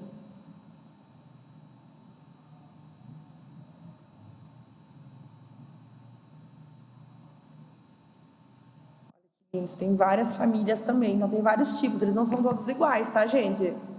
Claro que não precisa decorar isso não, tá? Se não for trabalhar como entomologista, você pode ficar tranquilo, não fiquem nervosos. E aí, a toxicologia forense, que é outra área das ciências forenses, então, tá? Vai estudar os aspectos médicos legais, visando, né, poder descobrir a causa da morte, mas geralmente relacionada a intoxicações, tá? Visa esclarecer, né, causas de intoxicação, envenenamento, tá? Abuso de medicamentos, tá bom? Então, ela estuda, né, a forma de agir dessas substâncias tóxicas também. Atua na contribuição da prevenção e tratamento da ação nociva de determinados agentes sobre o homem, sobre os seres vivos, tá? Então, a gente vai dividir aí em algumas, né, a toxicologia vai se dividir em profilática, industrial, alimentar, clínica, analítica, médico-legal. Então, tem várias áreas da toxicologia forense, tá? Então, a área que vai falar da parte de prevenção, a parte industrial, a parte de alimentos, a parte de remédios, tá? A parte forense. Então, estuda aí os envenenamentos, intoxicação alcoólica, intoxicação por agentes tóxicos, tá? É uma especialidade, né, que empresta o seu conhecimento para a medicina legal, então é super importante também, tá?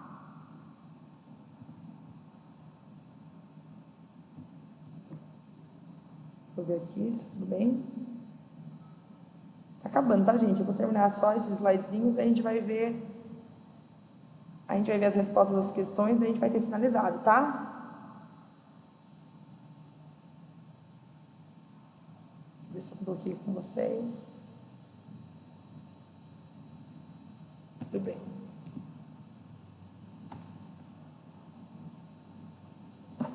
Então, faz parte aí dos conhecimentos da medicina legal, né? A toxicologia forense é uma área também da medicina legal, tá?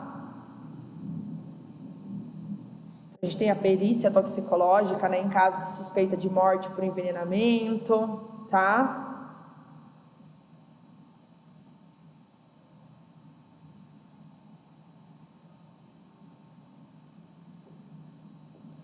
E aí, quando eu falo toxicologia, eu estou falando de uma área de estudo que ela vai estudar todas as substâncias, né, que seja por uma ação física, uma ação química, uma ação biológica, seja capaz de causar um dano à nossa saúde, à nossa vida, tá?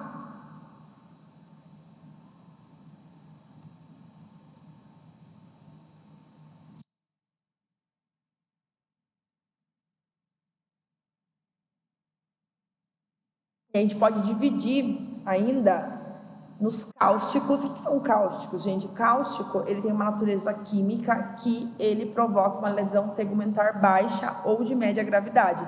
O que é uma lesão tegumentar? Uma lesão na pele, tá? E temos os venenos também, né? Que são mais complexos, né? Então, mesmo alimentos e medicamentos podem ser prejudiciais à nossa vida, né?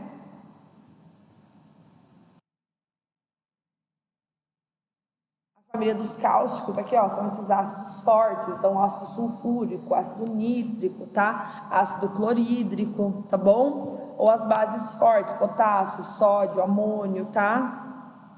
Essas substâncias, elas fazem o que, gente? Elas desidratam o nosso tecido, né? Causam aquelas escaras, tá? Aqui.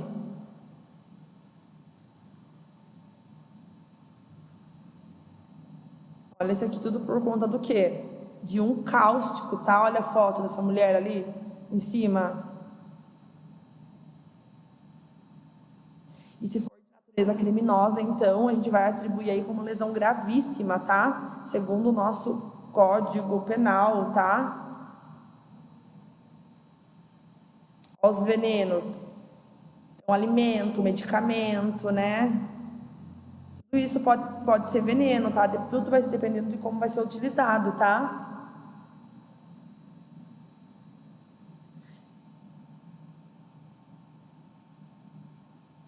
Então, tudo que puder causar um dano à nossa saúde, podendo levar até a morte, independente, né, do tipo, se é um alimento, se é uma medicação, o que é, a gente pode considerar como veneno se for utilizado em uma dose alta, né, dependendo da dose, tá? Temos vários tipos de venenos. Então, temos venenos gasosos, venenos que são voláteis, venenos que são de origem alimentar, tá?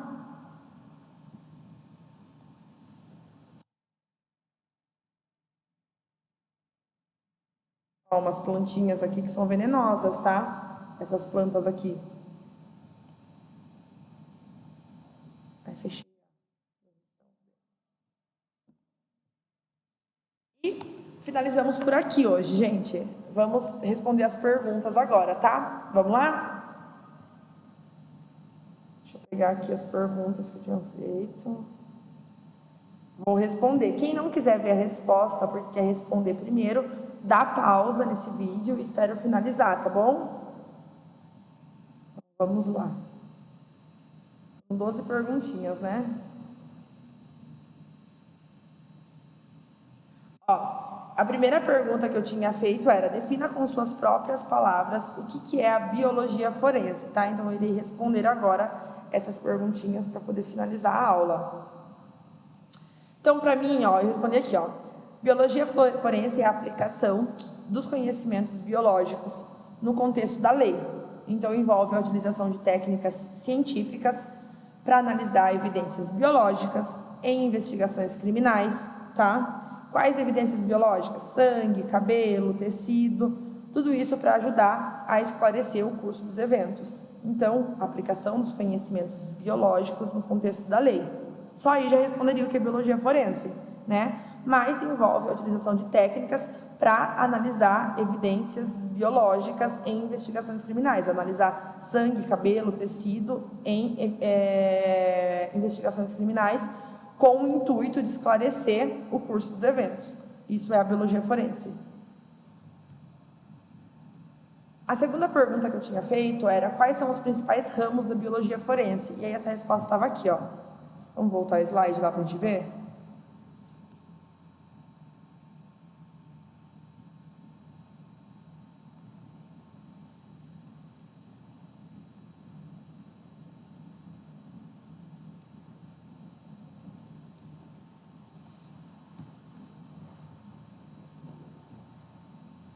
E aí tava aqui, ó, tava nessas fotinhos aqui, ó, os principais ramos da biologia forense. Então tinha aqui, ó, antropologia, tinha aqui, ó, entomologia, que mais que tinha? Psicologia, psiquiatria, odontologia, genética e biologia, tá? Eram essas coisinhas aqui, ó, eram essas daqui, tá? Os principais ramos. E se repetia aqui também, ó. Ó, antropologia, botânica, entomologia, toxicologia, patologia, tá? Aí a próxima pergunta era o que era antropologia forense. Aí tava aqui. Ó, objetivos, o que é antropologia. Então eu coloquei assim, ó.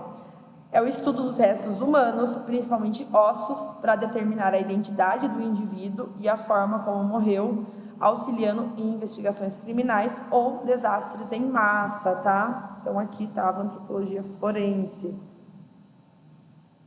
tá?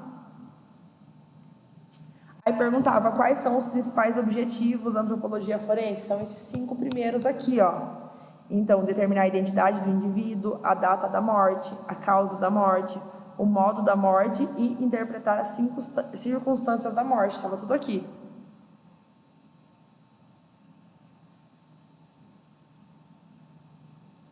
Aí a próxima pergunta era, deixa eu ver. Aqui, quais são os principais... Ah, tá. Defina o termo bertilonagem. Estava aqui, ó.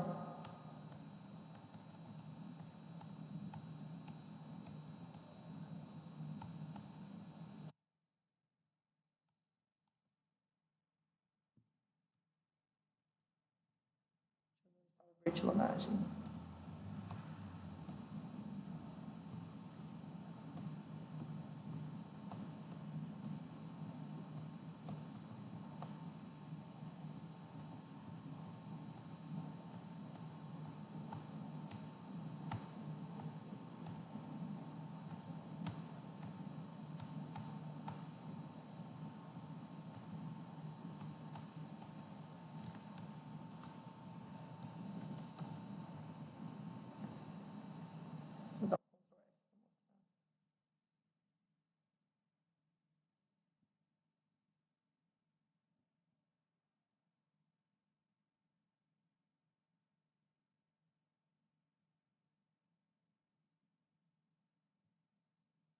Aqui, ó.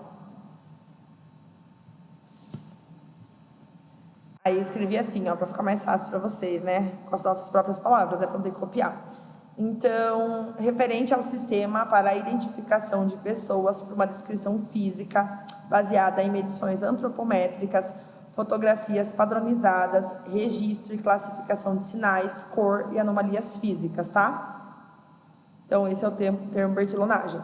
A próxima pergunta era qual a definição de papiloscopia forense e cite suas subdivisões.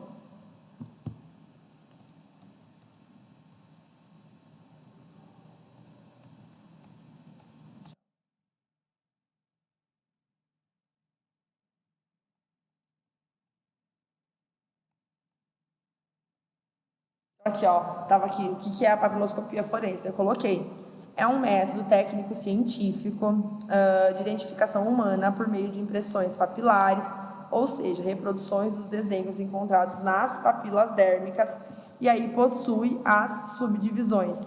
Quiroscopia, que é palmares, né, da palma das mãos, podoscopia, que é da planta dos pés, poroscopia, que são os poros mesmo, e datiloscopia, que é a impressão digital, tá? Aí a pergunta 7 era, por que as impressões digitais são tão confiáveis?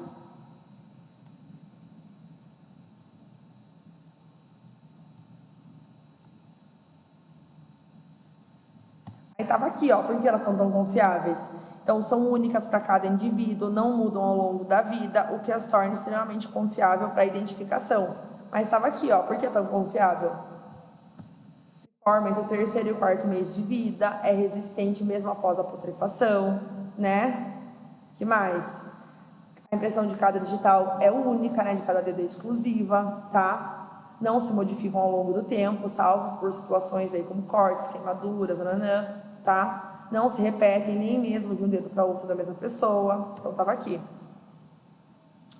A 8 falava assim: quais as vantagens do método papiloscópico em relação às outras técnicas forenses? Quais seriam as vantagens, né? Por que fazer o método papiloscópico em vez de usar outras coisas? Eu estava aqui, ó, essas vantagens, ó. Eu coloquei aqui, ó. Exatidão, ó, primeira vantagem, exatidão, por meio dele é possível afirmar categoricamente a identidade de uma pessoa. Baixo custo, com apenas uma ficha de papel e tinta é possível obter impressões digitais. Sistematização de arquivos, a classificação das impressões digitais, principalmente, né, a classificação das impressões papilares, principalmente as digitais, cria uma sequência numérica ou alfanumérica que facilita a busca e arquivamento. Que mais? Avaliação de padrões dermatoglíficos, possibilita a avaliação genética e anatomorfológica de doenças ou síndromes, tá? Pode ser usada como elemento de prova no caso de crimes, tá bom? Muito bem. Aí na 8 eu perguntei o que era a odontologia forense. Tava aqui a resposta, né? Eu coloquei que aplica os conhecimentos odontológicos em investigações criminais, principalmente a identificação de restos humanos através da análise dental, tá? Aqui e aqui. Aí a próxima pergunta falava assim: quais os meios de identificação da odontologia forense? Então tá aqui, ó: arcada dentária, grupo racial, anatomia do crânio, estimativa de idade pelos dentes ou pelo ângulo da mandíbula, comparação de registros odontológicos, a análise de restaurações e próteses dentárias, a avaliação da morfologia dos dentes, tá?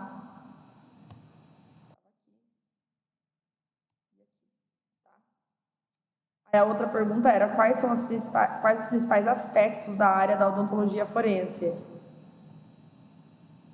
Aí estava aqui, ó: identificação dental e confirmação da identificação para algum desconhecido, acidentes e desastres em massa, violência doméstica, abuso e negligência, marcas de mordida, impressões labiais, DNA e análise digital de marcas de mordidas. Era essa a resposta aqui, tá?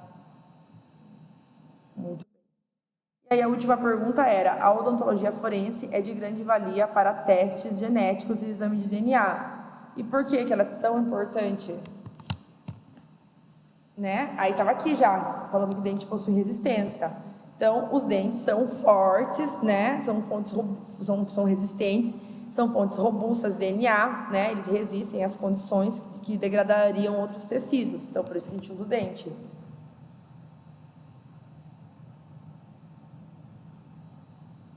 E aí, basicamente, era isso, né? As 12 perguntas. Tem mais umas perguntinhas, mas eu vou deixar para a semana que vem. Gente, então, o que eu gostaria, voltando lá no começo da aula, antes da gente encerrar, que vocês pegassem o tempinho livre que vocês têm e tomassem nota de algumas coisas, né? Porque vocês ficam quietinhos, a gente não sabe se vocês estão entendendo, se vocês estão anotando, se vocês estão na aula de verdade, tá? Mas, fazendo um resumão de tudo que a gente viu hoje, o que eu gostaria que vocês, né,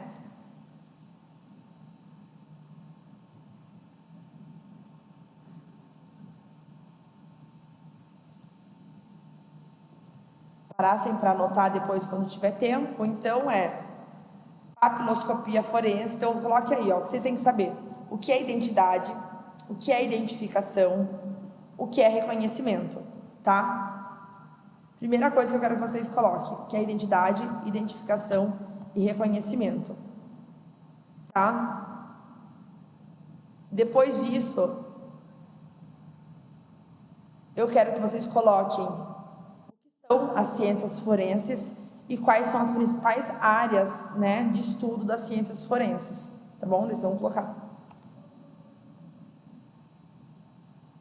E aí depois vocês podem colocar o que é a papiloscopia forense, tá? Então, o que é a papiloscopia, né? Quais as técnicas que existem, né, de papiloscopia, né, para poder fazer a coleta das impressões digitais, tá? Quais as vantagens e as desvantagens, tá bom? Do método papiloscópico, tá? Aí o que é odontoforense? O que é botânica forense? O que é entomologia forense? Tá? O que é a toxicologia? O que é a genética forense e os exames de DNA, tá bom? Gente, por hoje é só, vamos finalizar por aqui. Tem algumas outras coisas nesse slide, mas a gente vai dar continuidade na semana que vem, tá bom? Lembrando que semana que vem a gente tem mais uma aula completa do assunto. E aí, a gente sempre tem 4 aulas por módulo. Daí na última aula, na quarta aula, a gente faz um resumão, tá bom? Gente, é isso. Alguma dúvida? Podemos encerrar? Vocês estão tranquilos? Vocês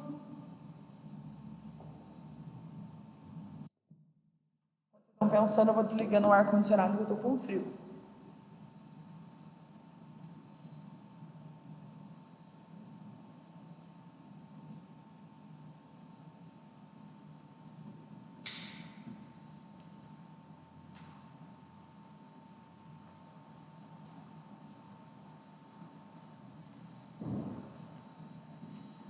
Tudo bem? Gente, então obrigada, boa noite, bom descanso para todo mundo. Hoje foram vários termos que a gente viu, então deem uma olhadinha.